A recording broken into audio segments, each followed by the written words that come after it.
The takeover, the takeover. The Caitlin Clark takeover continues as she continues to destroy ESPN ratings. Absolutely took the hammer and smashed the ratings as always. Not only that, Caitlin Clark appears to be in the top 3 for the MVP award. Folks, you know we wouldn't even be having these MVP conversations if Caitlin Clark's teammates finish around the rim at an efficient clip. Just an efficient clip. You don't got to be perfect, but if I'm paying you 6 to 7 figures, that's the least I could ask for, right? We wouldn't even be having these conversations. Olivia Miles who? Paige Beckers, huh? The basketball world is currently witnessing a level of individual dominance that defies conventional logic.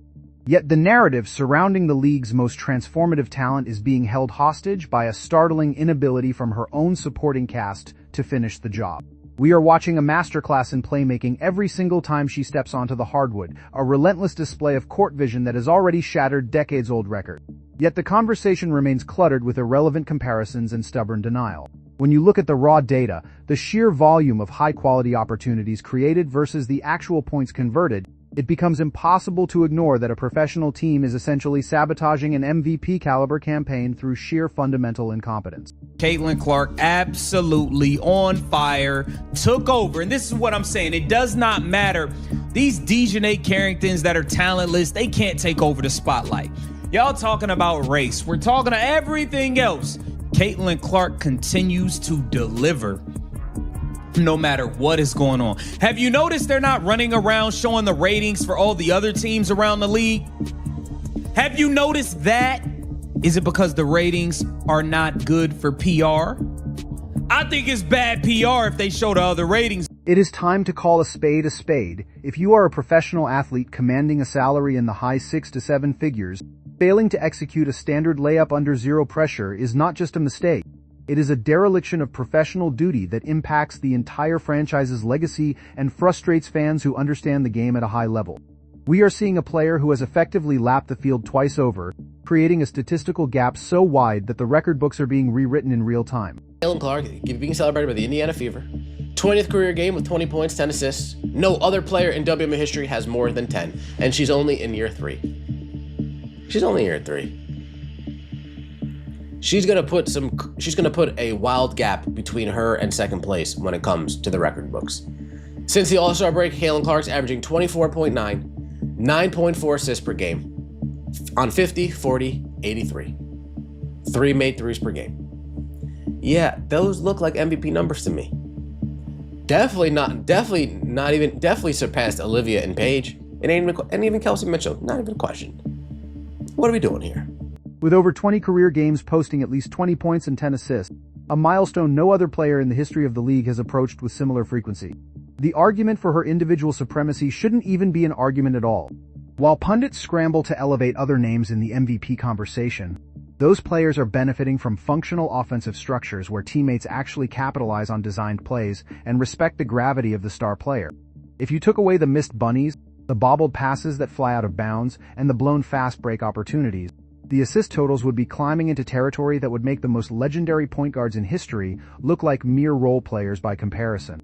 It is maddening to watch, because every missed conversion is a direct theft of the star player's efficiency, a statistical stain on a legendary season that shouldn't exist in a professional setting. For the second consecutive week, ESPN delivered its second most watched WNBA game ever.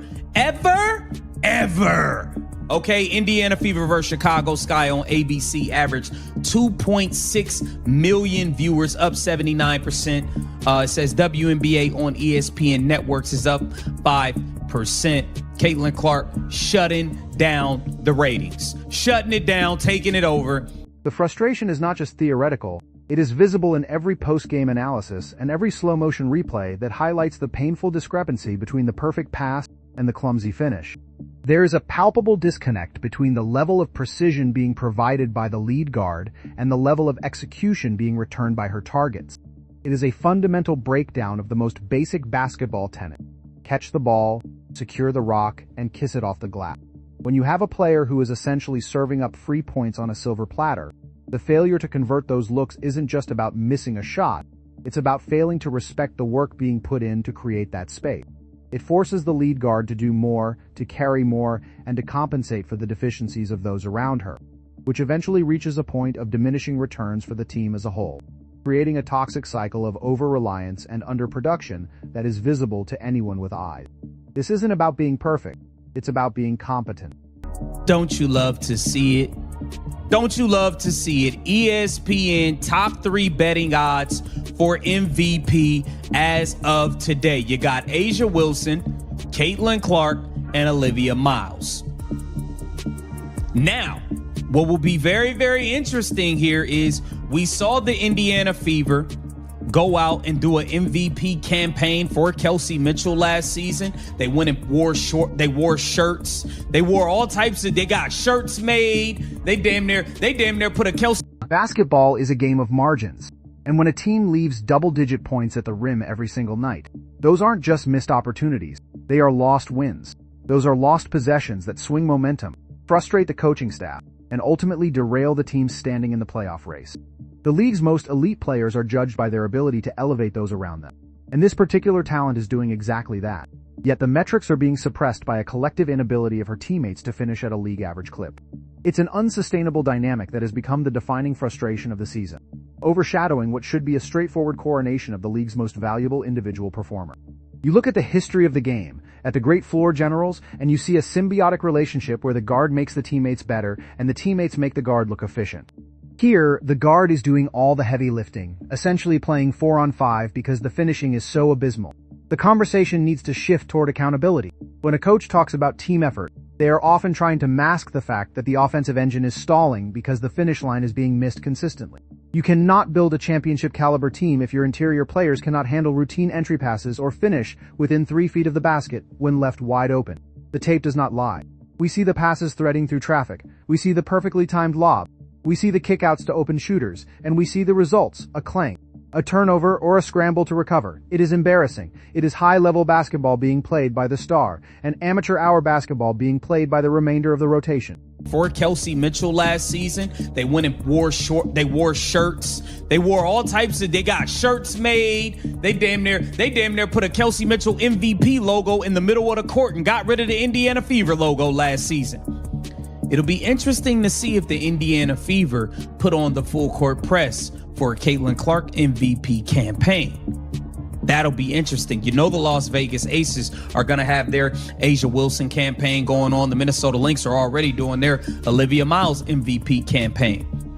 Will the Indiana Fever do anything for Caitlin Clark's MVP campaign? This is the reality of the situation, and it is why the MVP case is so much more difficult than it needs to be. If the shots were falling, we wouldn't even be talking about the other candidates. It would be a unanimous decision. Instead, we are left debating the value of someone who is doing twice the work of everyone else, just to achieve half the success that the team deserved. As we look toward the final stretch of the season, the stakes only rise and the margin for error effectively vanishes. The drama unfolding in the locker rooms, the post-game soundbites, and the social media noise are merely symptoms of a larger issue. A team struggling to reconcile its own limitations with the ceiling of its star player. They only show the Caitlin Clark ratings because while everybody else is running around clout chasing, complaining about this, oh, we want transgenders, oh, we talk about racism, oh, we want to go start a queer league, oh, we want to do this and do that. Caitlin Clark has a real basketball fan base. Her fan base actually watches basketball games, which is why her ratings and viewership reflect that. Take a look at this. True greatness isn't just about what an individual does. It's about the standard they force everyone else to meet. Right now, there is a gaping canyon between that standard and the current output of the roster.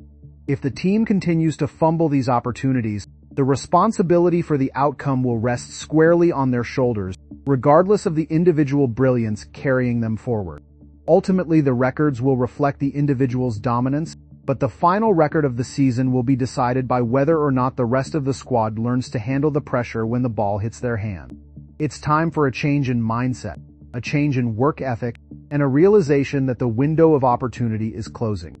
The star is ready for the title, but is the roster ready to pay the price? That is the million-dollar question. And the answer, as seen by their performance, remains frustratingly elusive, leaving fans and observers to wonder how many more historic nights have to be wasted before the team decides to actually show up and finish the plays that they are paid to make. We are at a critical juncture where the narrative is either going to be one of historic individual achievement tarnished by team failure, or a miraculous turn toward efficiency that cements a legacy. The ball is in their court, and it is high time they started treating it like the precious asset it is, rather than letting it slip away on every single trip down the floor.